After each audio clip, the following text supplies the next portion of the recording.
These pictures up here, I notice you're looking at. Yeah. I went to California in 1965 for the first time, and was out there and really. The story would be too long to tell you about it now, but it was this story where the guy comes in St. Louis, these promoters from California. I can get you on a record company, and so you get out there and you find out they're a bunch of crooks. You know? Right. So I get out to California, and I took a little band with me, and everything went out there. And for the longest time, we was out there about a month and about starved to death. And I'm thinking, oh man, I got to come back to St. Louis with my tail between my legs, you know.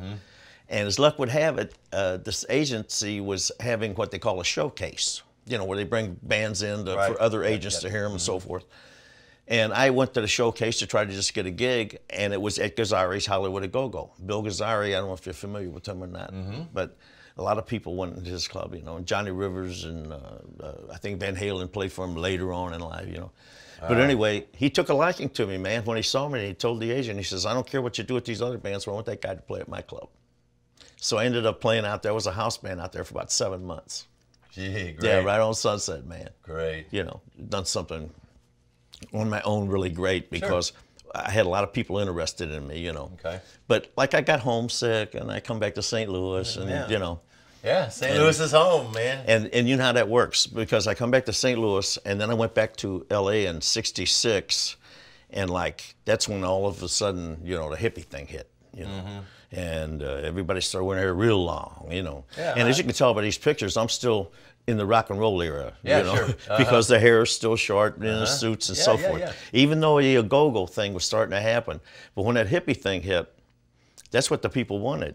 And I wasn't prepared. So when I got back out to California, man, I mean, I had a hard time again. And then I got hooked up with an agency called McConkey Agency that booked me in every little Holbeck town, you know, in California. Like I worked in Ridgecrest and Lancaster, El Centro, you know, I mean, all these little towns in the desert.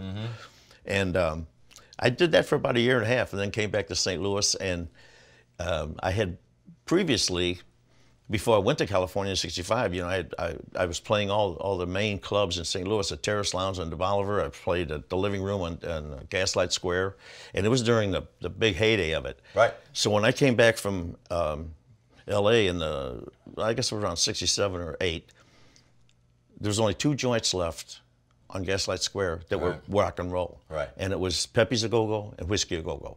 And I started playing at Whiskey. So, but the interesting thing about that, I'm playing at Whiskey A Go-Go, and this band comes in from out of town, and they're next door at Pepe's. Well, St. Louis, you know, they're very loyal to who they're used to. Yeah, right. So I would have a pretty good crowd, and they wouldn't have much of a crowd at Pepe's, and it was right next door to each other. But we would stagger our breaks so that used to be the way they would do it. So maybe people would leave this joint, go in this joint while it was band on break and so forth. Well, it was the band was called the Allman Joys. So me and my bass player, we knew how good these guys were. So when we would take our break, we'd go over and listen to them. Right. You know. Right. Well, my bass player, he became better friends than I did with Dwayne. But Dwayne Allman and Greg Allman, that was their band. Right. And then they left and went to California. They had a big hit with a record, and the name was the Hourglass was what they changed their name to. And then they finally became the Allman Brothers. But it's just ironic that happened like that, because they're here in St. Louis and they're a dynamite band. I mean, and Dwayne Allman, I thought he was just a terrific guitarist. I mean, you know. Yeah, he was.